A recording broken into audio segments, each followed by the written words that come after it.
If you've ever hunted or even just dreamed of hunting dangerous game, today is going to be the show for you. We're going to be in northern Mozambique at the world-famous Niassa Game Reserve with professional hunter Dave Langerman and guest Corey Elsner.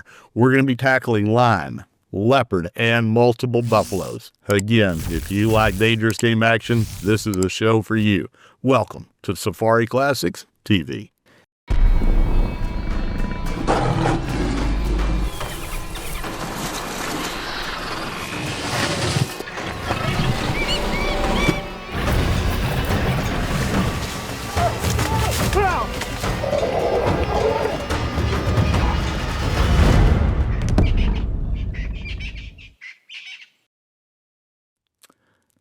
Well, welcome to the show this week. I promise you it's going to be an interesting show because we've got an interesting guest. I've got with me today good friend Dave Langerman, a professional hunter. Dave is a Zimbabwe native, but he also hunts in Mozambique, and one of the finest hunting fields in the country of Mozambique is Niassa. And Dave Langerman, you're joining us right there. How are you, my friend?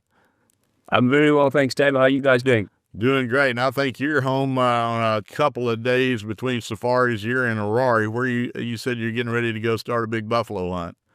Yeah, that's correct. I am heading down to the southwest Leopard of Zimbabwe. I've got a double buffalo hunt, so that's going to be fun. It's getting warm here. Where are you going to do the hunt? I'm going to do it in the southwest Leopard of Zim, so just outside Bite Bridge. Okay. There's a very good conservancy there, so that's where I'm headed. Beautiful. We've hunted all around that area.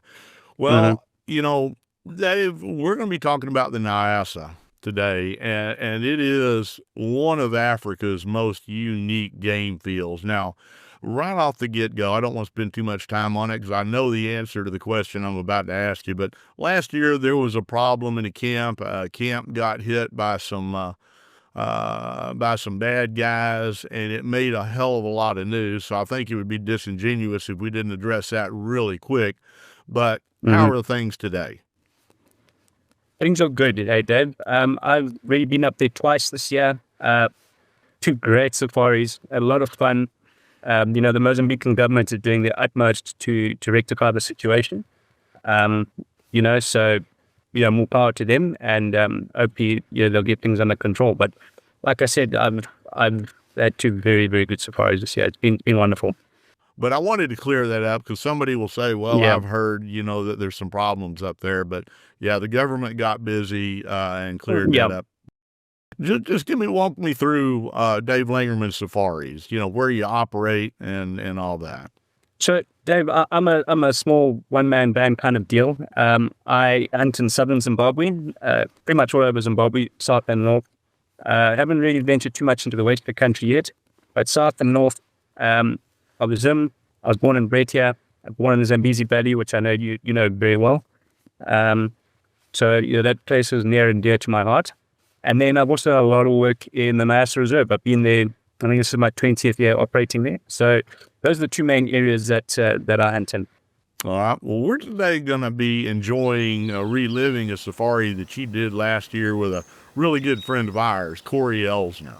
And Corey's a good man, and he's an enthusiastic hunter. He would be with us today, but he's in Africa hunting. Go figure. Because the Africa bug has bit Corey pretty damn hard, and he is he is making up for lost time.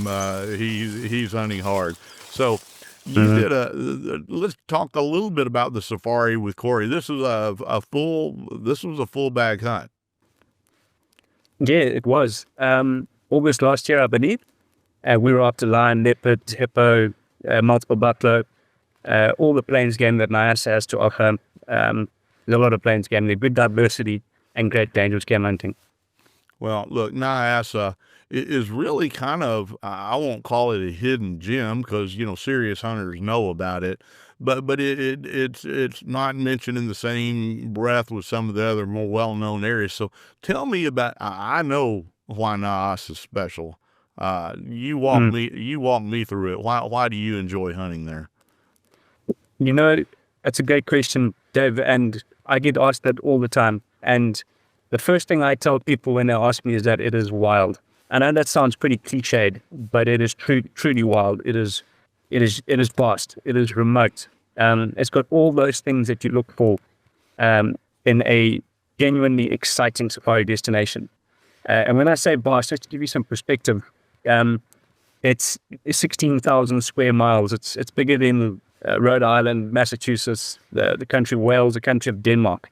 So it is absolutely enormous. And, the space to adventure is there.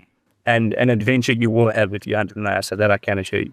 And you've got 2 cats on this hunt, so that anytime you've got cats involved in a hunt, you've got one thing in front of you, and you better have a baiting program. And, for people that may not be familiar with cat hunting, it's kind of like cat fishing. You're running a trot line, and you're putting multiple baits out in different areas that you think either a lion and or a leopard is going to be able to find them and hit them. Obviously, for a lion bait, you don't throw a bushbuck or an impala up in the tree. You need meat, and you need big meat and lots of it.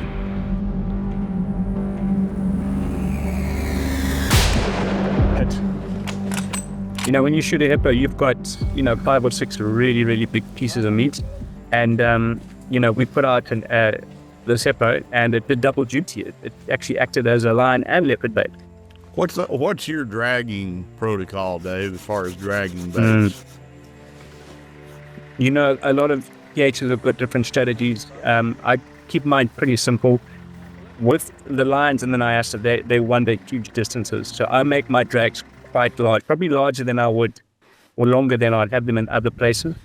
I've got no problem dragging, 600-700 meters, 800 meters if I have to. And then I like to drag every second day. I like to really, really establish a scent trail. So when that cat comes in and he catches that scent, he's going to come in like he's on a wire. So, that's my strategy. And then I would say, you're often baiting at where roads intersect rivers. So you can be dragging in, 3 or 4 different directions as well. I try and make it all, you come to that, all leads back to the bait. And then I like to put a bit of gut in the tree as well, get that smell really up high for the wind to catch. You very, very seldom will ever get a lion on a leopard bait. Now, he may walk up to the tree, he may follow the drag and look up there, and, he sits down, and he may lay there for a day or so trying to figure out how to get the meat, but they're not big tree climbers. But it's easy to get a leopard on a lion bait, because the leopard meets meat. That's correct. And being so agile and absolutely, accomplished climbers, there's no ways you're going to keep a leopard off a lion bait. He's going to perform all sorts of gymnastics. He'll jump up there and he'll feed on the top of it, on the side of it, underneath it. You're not going to keep a leopard off a lion bait. Well, so you've got your trot line set. What was the first bite you had? Gosh, I'm just trying to recall. I think it was a male and a female leopard. I remember checking the bait on one of our lion baits on the Busipo River. Remember it clearly. And the trail camera revealed that we had this mating pair. And I think that was day 4. I think that was the first sort of action we had. And we planned to sit that night, and we did indeed. This cat came in, and it was action station. It was exciting.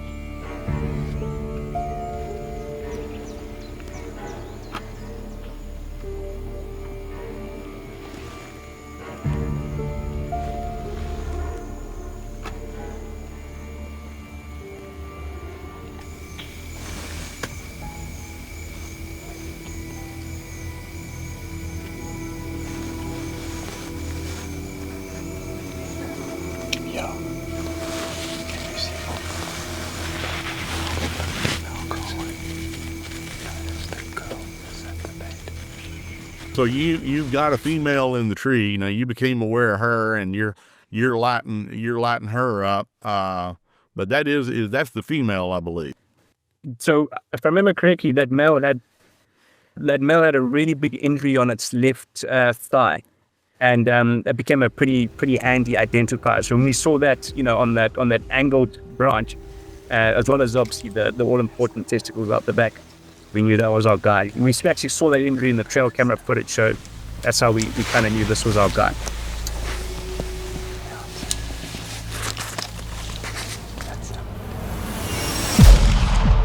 Well, obviously Corey took the shot there. You identified, and I saw just from the the screen I'm looking at, I saw that tear on his hip, and that was the dead giveaway. And you said, this is our guy. And Corey settled in and took a shot. And, obviously you're watching hard through binoculars. How did that shot look to you? So it looked good, and you can always tell, most of the time you can tell when there's a good shot being played from the cat is because he exits the tree or the bait setup in a very awkward fashion. Yeah. You could see he catapulted out of there in a very awkward manner. He was uncomfortable. That's a good sign. Yeah. If a cat departs the scene under his own steam and in a sort of controlled manner, that's not a really good sign. You got a problem. Exactly. And the reaction there looked good. And in the replay, you could see that bullet hit behind the shoulder. And we had a dead cat, but caution always takes command in that situation. You got a dead cat when you get your hands on the dead cat. Yeah, that's true. That's a good way to put it. That is one of the most nervous shots in Africa, and I don't care how many safaris you've done. I've shot a few leopards, and I've videoed a hell of a lot of leopards. And it's a huge investment in time and energy and resources. And to do a cat hunt properly in a lot of areas, you need to double down on your focus on that target and on that mission. Sometimes to the exclusion of other things. If you're getting serious about a cat hunt, you need to invest your wholehearted sort of concentration and focus into getting it and doing it right. Yeah, I couldn't agree. Cat hunt's probably not, most people, and it doesn't really matter if they have the financial ability to do it.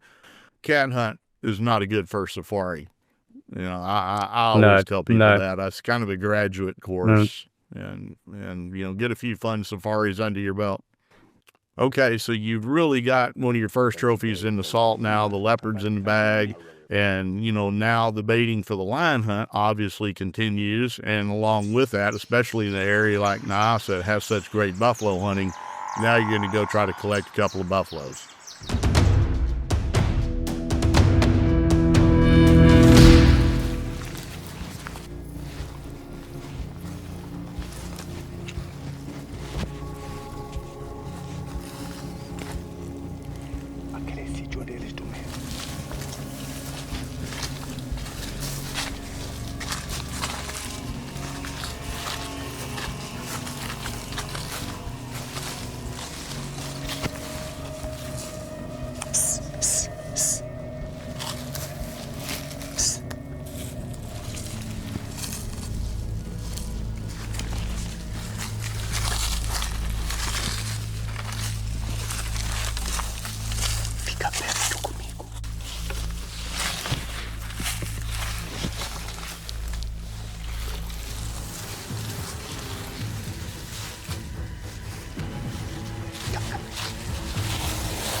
Nice and calm. Move safe. Wait. Watch the bush. Come on.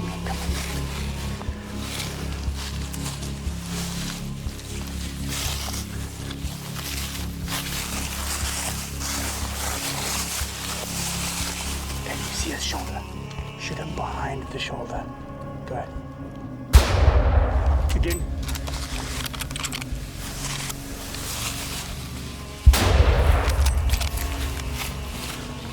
He is. Shoot him again. Okay. And we managed to find a gap, and he stepped into it beautifully. And Corey actually, bumped him behind the shoulder, and it was an exciting hunt. What caliber was he shooting, Dave? So he was using a 375 there. Okay. Isn't it amazing how often a 375 is in someone's hands when all manner of dangerous game are being hunted? But and then he shot him. That bull didn't go very far. Well, Corey's a good shot. We filmed Corey before, and Corey's he's a good hunter. He's a safe hunter. He's always watching his muzzle control and stuff, which is I know you guys say the most dangerous thing in Africa is not the buffalo or the lion in front of you. It's a nervous guy with a express rifle behind you, and always appreciate, every time I watch our hunters, I kind of look for that, say, hey, that's a good guy. He really watched his muzzle. But no, so you got not only a beautiful Double Boy trophy, but now more line bait. So what's your plan for the lines? Are you making headway on them at this point? Have you got some tracks? You got some ideas? We actually had a hyena bait out, so memory shows, and this hyena bait got hit by these two very nice male lines. But we didn't have enough meat and it was too low. We were kind of focusing on a hyena at that stage. And these two lovely old boys obliterated this bait and then went walkabout. So there was a mad rush to try and get these two lovely males back on bait. And we had a bait up a river called the Namakambale, I believe. And one of the apprentices came back and said, hey, I found these two cats. I think it's these two cats. We need to beat feeding to get up there. And we need to, get a blind bolt because those two cats are in the area. And, luckily we had a good network of baits strung out on, sort of likely sort of avenues, riverbeds, road intersections, things like that. And it was one of those baits that actually netted those two males. And they were feeding on that, it was actually a set of hippo ribs on the Namakambale River. And these apprentices told us about these two males being on bait, and we went up there to go and investigate and possibly build a blind. I was worried about that. It's gonna hold, that should, eh? Yeah, that'll definitely hold, should hold, eh?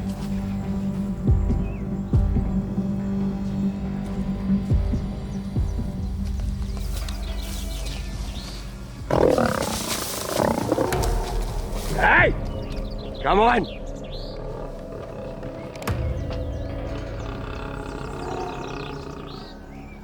And you found them. So, that's a great bit of video there, Dave. It's funny, it was actually quite funny. Everyone walked away, unharmed, but it was a funny set of circumstances. And I actually walked up that gully to go and look for a place to sight the blind, and I saw what I thought was a snake, and I pointed it out in confusion, and then the snake turned around and growled at me. Hey, come on! You just saw the flip of that tail. Well, and so exactly right. Now, speaking of complications, two males together are damn sure a complication from a lot of different angles. That's correct. So, of those two males, we noticed that one was quite a bit older than the other, had a bit of a lesser mane, but was a lot older, and that's the one we wanted. And it just so happened that that's the guy that I saw that I thought was a snake, and that's the guy that growled at us at, 5 yards. And this is the guy you can see in the video there that he took exception to us being so close to his bait and so close to him, and he stood his ground there.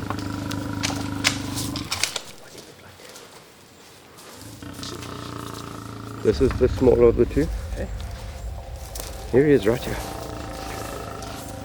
Which one's this? This is the bigger body.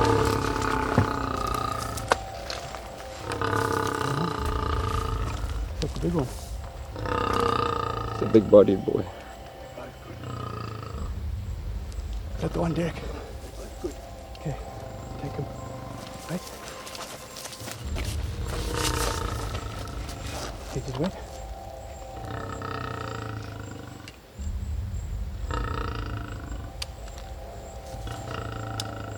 Are you going to shoot? Okay, you ready? Do it.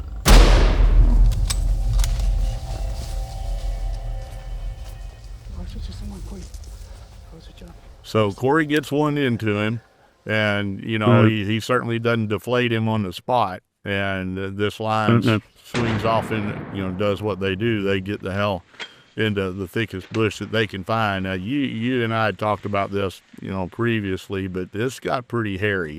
There's a lot of happened between now and taking pictures of the line. Walk us through that. Yeah, a lot happened between that shot and successful trophy photos. But I think Corey shot was a little bit to the right, and that line disappeared in some very thick bamboo. So thick that we were actually on hands and knees crawling through that stuff, and it was absolutely terrifying walking through that stuff trying to find that line. I mean, he went into a patch of bush that wasn't all that thick. It was maybe, I don't know, maybe 150 foot by 150 foot. But it was thick, it was nasty, it was gnarly, and he was in there. We had actually done a circle to see if he'd come out of that thick bamboo, and he hadn't. And he was still in there. And we went back onto the blood, and we followed it very slowly into that thicket. And yeah, just by pure luck, the grace of God, call it what you want. We managed to get a glimpse of this guy hiding under a sort of some fallen down bamboo, and Corey managed to put in that shot. Firstly followed by us. Yeah, okay, go. There is. Who's this here? That's him there. See the injury? Shoot him. Safety off, Corey. Take him.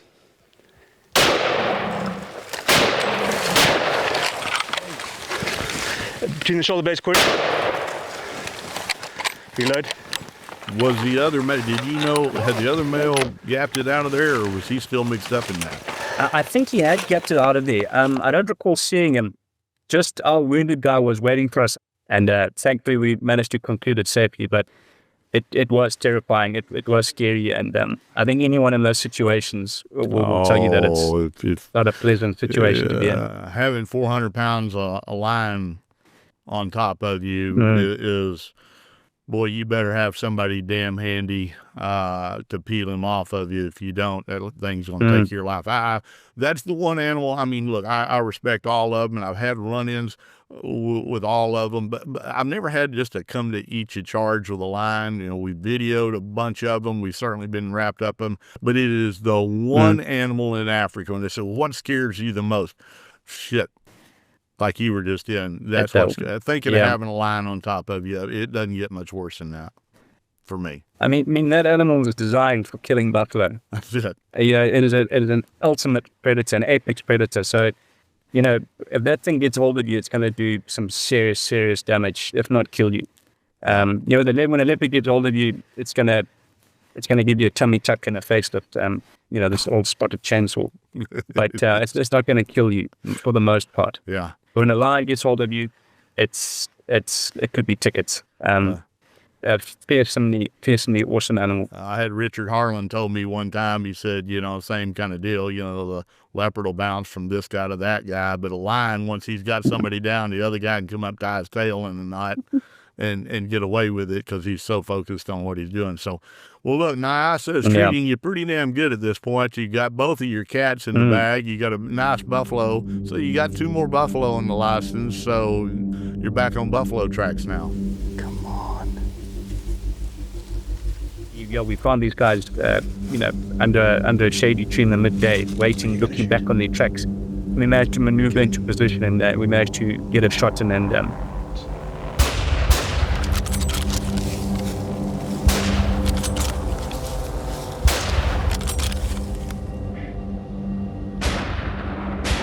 Well, I like what Corey does right here. He got off the sticks. Obviously, if you got sticks, they're there for a reason, and you want the stabilization. Because the first shot is everything. But then, the rule of buffalo, while you have a chance, you beat him up while you can, because he's going to repay the favor, when he drags you into cover where he's got the advantage. But, Corey got off the stick, and, he was ready to back himself up, and God, give us more clients like that. That stops a lot of problems, and he jumped off those sticks and, was getting mobile where he could see this thing. So, yeah, that was, that's a really nice bull. It was lovely. It was a fantastic hunt, and he's got nice and gray in the face, worn tips. He was a lovely Duggar boy. And you are about to really get, a lot never hard work, is what determines how the safari goes. But a little luck is always sweet. And y'all are about to have some on your third buffalo, and we're gonna make that the Hornady shot of the week. So let's look at this third buffalo. Walk me through this. So it was late afternoon on the same day that we shot that second buffalo. And I think we were looking for sable. I can't remember. And we went down one of these roads that was normally pretty good for sable. And the guys tapped on the roof and said, "Look to your right." And there was this beautiful old Duggar boy, all on his own. and there was absolutely no question. And there's absolutely no question. You know, we got off the truck and we sniveled in there, and this guy was. I mean, that's pretty open. I mean, you know, we've just been talking about how guys like to reside in a fixed up. Squeeze, take your time. Okay, you're a little bit left. Come on.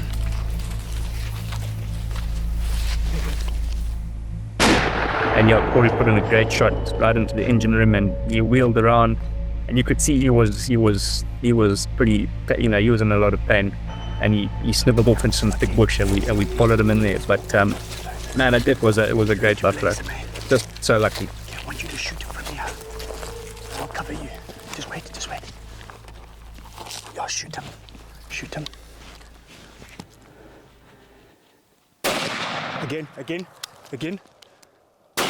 Reload, I've got you covered. Well, Corey's also, which a lot of guys do if they have a double rifle, they do the majority of their hunting with their scope rifle, but you know, when you're doing a follow-up, a lot, if a 2.5 is available, you grab it, and that's what Corey did. You guys are walking in on that. Yeah, you know. he's got a 450-400 with an absolutely fantastic optic on the top there, Trigicon SRO. Yeah, and I've since got one on my lot, and it's a brilliant piece of kit. That optic, that Trigicon optic, is a game changer. It really is. It just, agreed. Just built for double rifles, and about to walk up on a dream of a buffalo bull.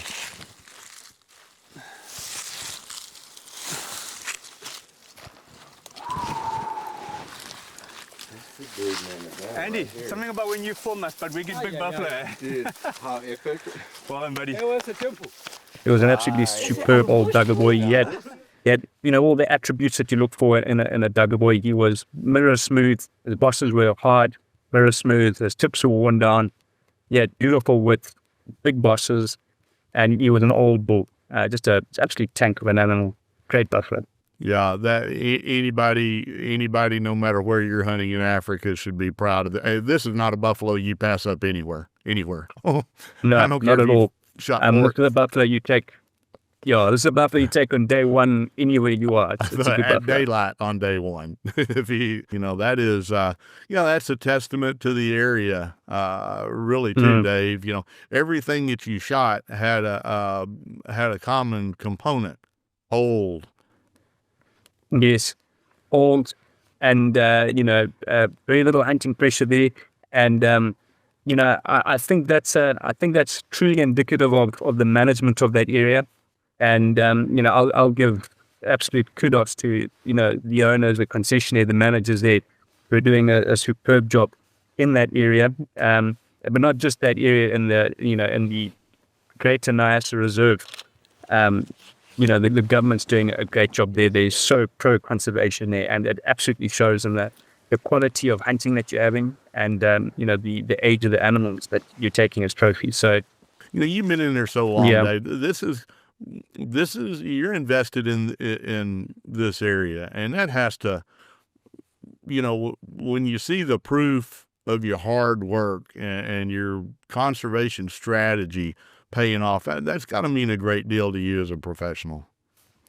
It's a good feeling, eh? It's a good feeling when you've been there that long, and you subscribe to these scientifically proven and robust sort of game management policies, and then for them, to be producing quality animals like that, so many years down the line, it's a good feeling, and that it's sustainable utilization, responsible hunting really does play a central and a vital part of conservation of these big and vast habitats. So you're right, it's a good feeling.